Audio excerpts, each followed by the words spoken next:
Meus amigos, um abraço aqui afetuoso desde Caracas do Sul, capital da maravilhosa Venezuela do Sul, irmã siamesa da inigualável Venezuela do Norte.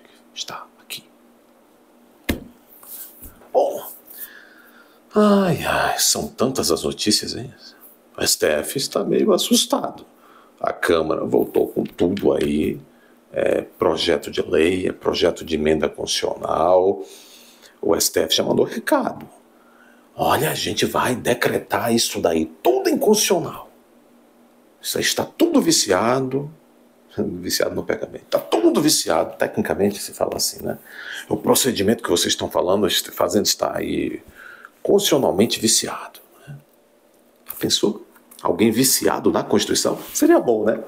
Todos os brasileiros, inclusive as altas autoridades, viciadas em obedecer à Constituição. A Constituição. Seria um país feliz. Acho que o único vício mesmo que faria bem ao país seria o vício constitucional. Pensem nisso agora. Pensem nisso. Pensem aí também nisso. Bom, isso vai render muito pano para manga,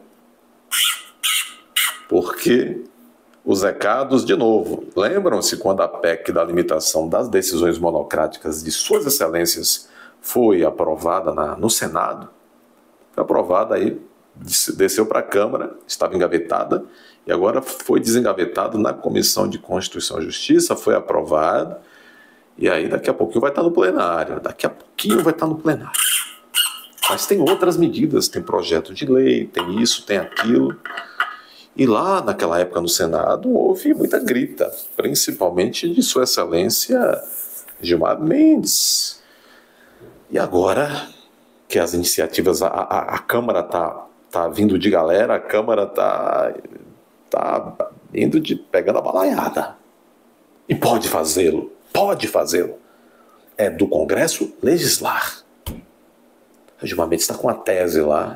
Façam isso, a iniciativa, essa PEC teria que ter nascido aqui no Supremo. Então não adianta ter todo o trabalho e fazer. Quando chegar aqui, e quem vai levar para lá? O PSOL, né?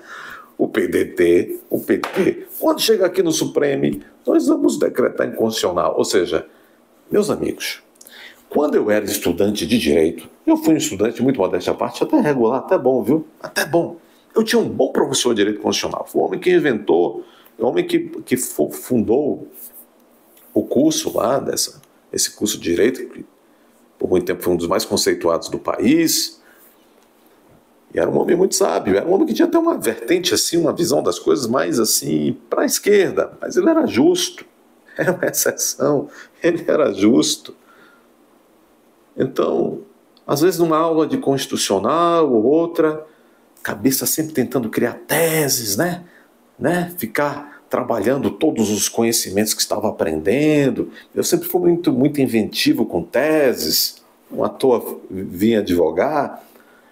Mas aí nas aulas de direito constitucional, eu tentava arranjar um jeitinho jurídico de criar legitimidade constitucional para que membros do judiciário pudessem, assim, vamos dizer assim, interferir com boa intenção em políticas públicas, além daquilo que já tem previsto. Eu dizia, professor, mas os membros do Supremo, eu dizia, né? Professor, mas os membros do Supremo, o senhor está dizendo aí que os representantes do povo, e eu concordo, são os deputados, em sentido estrito, e em sentido amplo, também os senadores. São os representantes do povo, embora tecnicamente o Senado é representante das unidades federativas dos estados. E tem 3 representantes cada estado. Se renovam 1/3 e 2/3 a cada 4 anos. Eu dizia, o senhor disse que o executivo também tem mais legitimidade porque é eleito pelo povo. O senhor diz então que o judiciário tem que ficar bem dentro da sua caixinha porque ele não foi eleito por ninguém, nunca teve voto nem para síndico. Mas quem indica os membros do STF, professor, são os presidentes que tiveram voto, e quem referenda são os senadores que tiveram voto. Então, não estaria, professor, não estariam os membros também do judiciário altivos e legitimados também para se miscuírem, se meterem em certas questões? Aí sabe o que é que meu professor dizia? Com uma pedagogia genialmente objetiva e direta: não inventa, Couto, não inventam, eles não tiveram voto nenhum. Aquele era meu raciocínio de estudante. Eu estava aprendendo. Então, há 2 meses eu fiquei chocado. Quer dizer, nem tanto assim, porque de onde veio não dá para chocar, já era de se esperar. Quando um ministro da Suprema Corte, o Dias Toffoli, inigualável, o Dias Toffoli, ele veio com um raciocínio igual o meu quando eu estava no 3º semestre da Faculdade de Direito, já faz bastante tempo. Dizendo: olha, nós tivemos, cada um de nós, se formos somar os votos dos senadores que nos aprovaram, do presidente que nos indicaram, cada um de nós teve mais de não sei quantas dezenas de milhões de votos. Entenderam como o raciocínio jurídico dessa gente não se sustenta?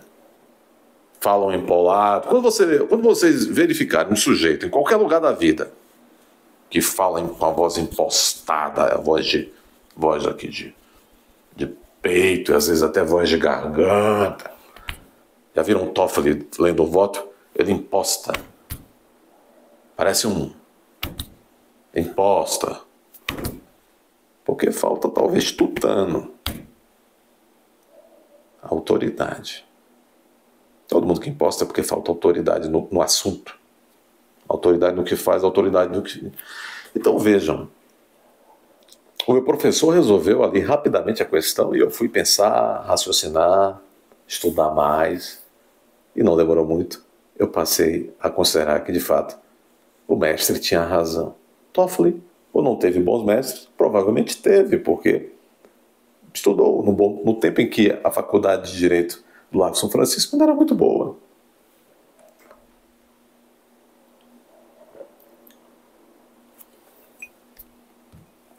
Bom, por que eu estou dizendo isso? Porque estão aí com essa...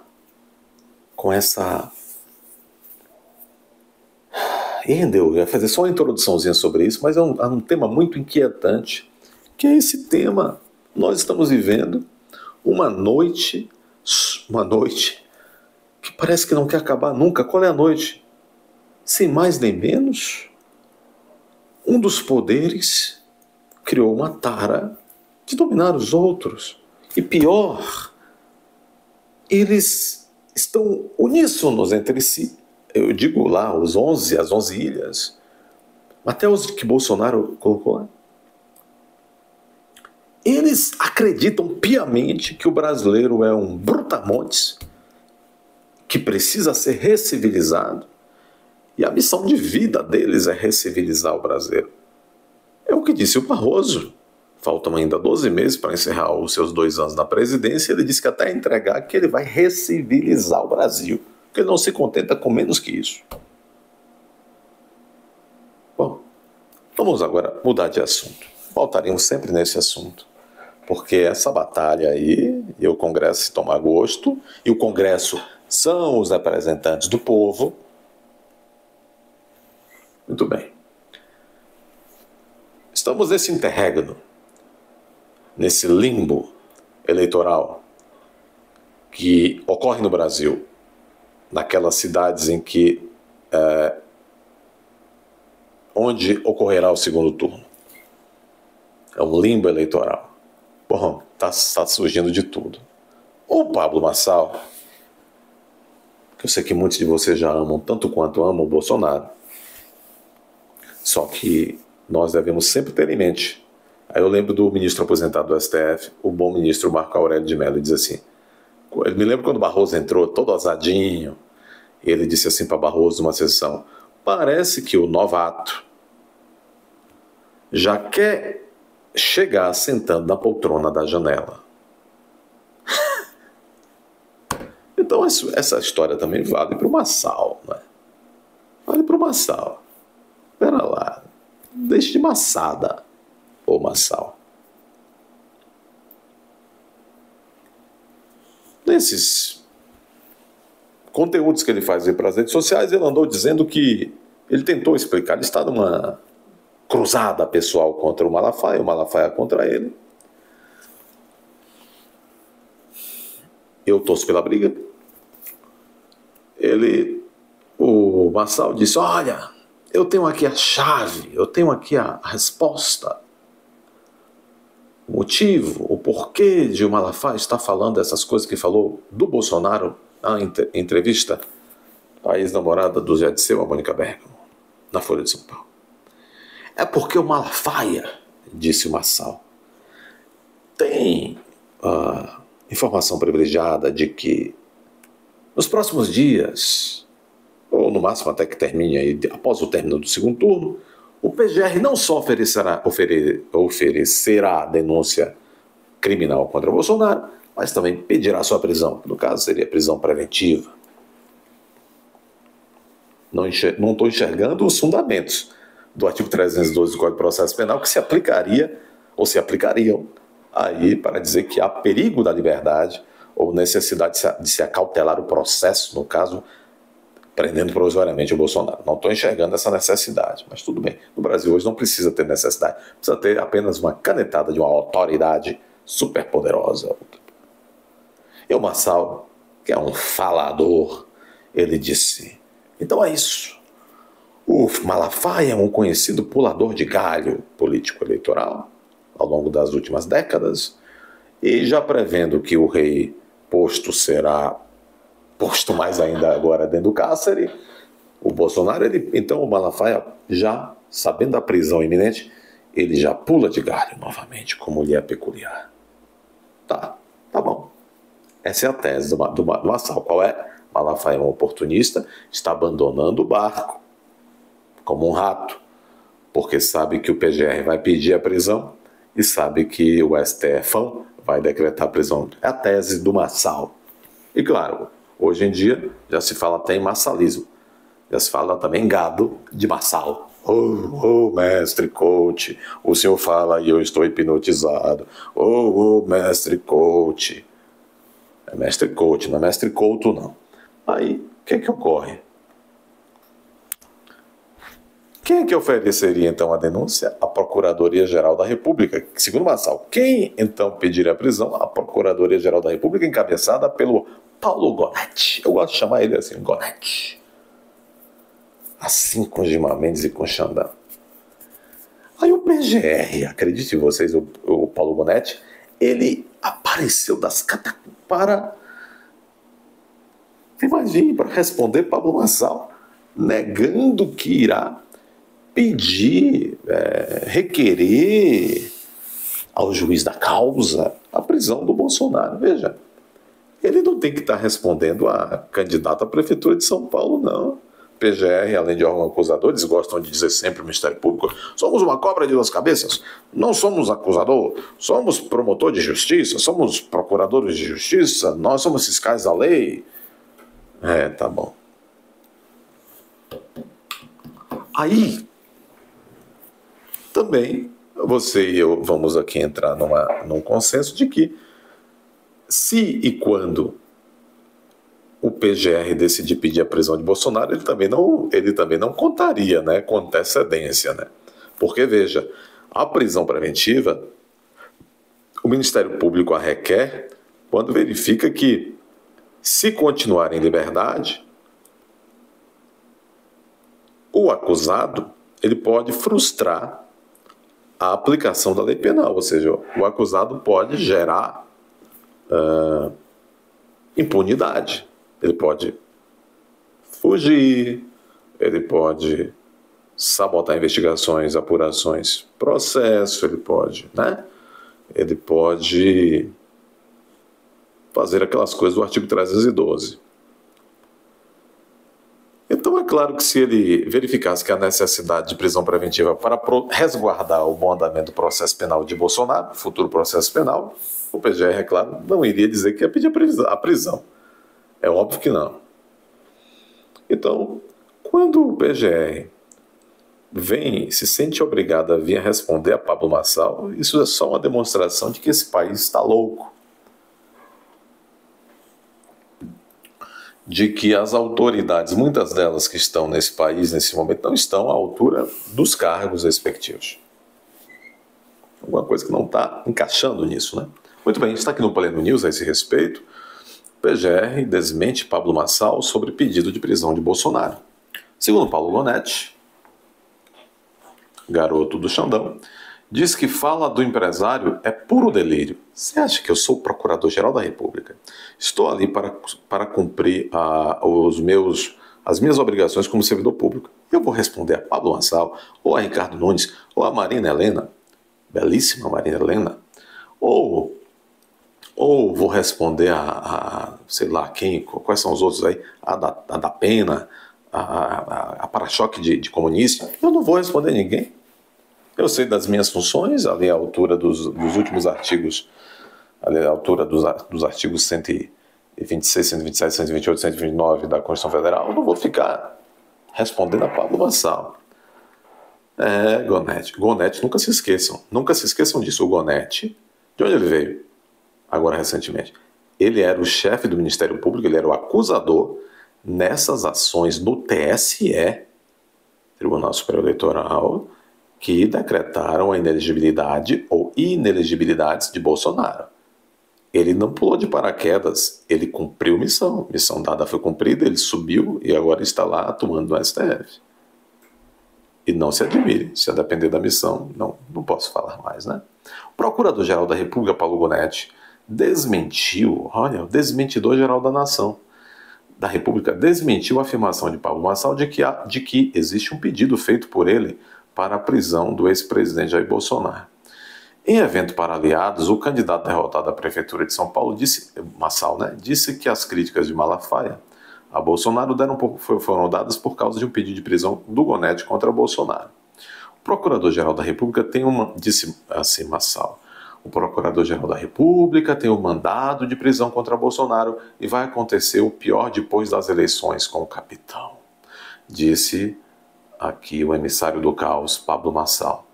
A informação, porém, foi desmentida pelo Procurador-Geral da República, mas eu repito, ele também não admitiria, se fosse verdade, né? Se é que é verdade. É bem provável que seja verdade. Segundo Gonetti, a fala de Marçal é puro e absoluto delírio. Até os termos que o Paulo Gonetti usou não são compatíveis com a altivez da Procuradoria-Geral da República, com a instituição, né? O Pablo Marçal deu como certo um pedido de prisão vindo da PGR, mas o órgão não tem poder para isso. Seria um juiz que poderia expedir. Veja, aqui o Pleno News, quem escreveu a matéria, não sabe nada de direito. Não sabe nada de direito, veja. Está dizendo que a PGR não tem poder para isso. Não, a PGR tem atribuição sim, ou como queira chamar, tem poder sim para requerer a prisão. Agora, quem decreta a prisão após um requerimento, aí é o judiciário. O órgão, no contexto, o órgão competente para isso.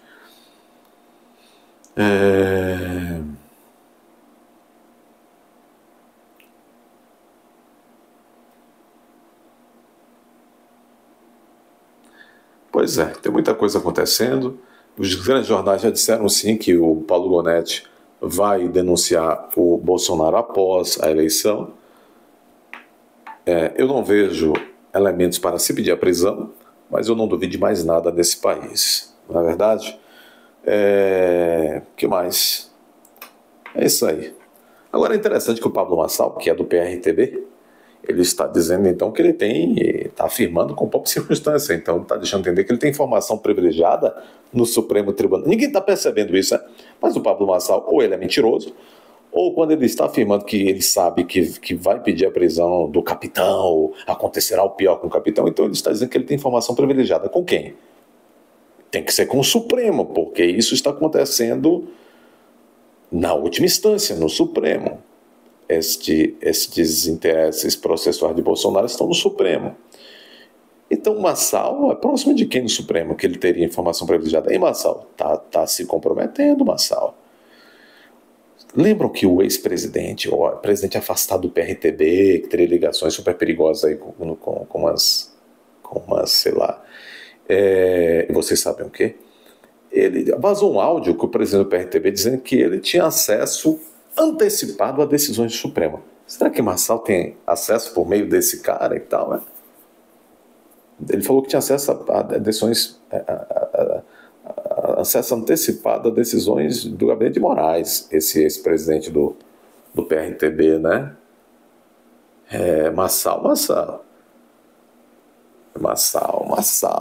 Meus amigos, obrigado pela paciência. Se inscreva neste canal, deixe seu like. Se já é inscrito, considere verificar sempre se continua inscrito. Compartilhe com os amigos e considere também fazer uma pirraça aí para algum inimigo e compartilhar com ele também. Bom, bate a aba, seja membro e torne-se membro deste canal. Até a próxima.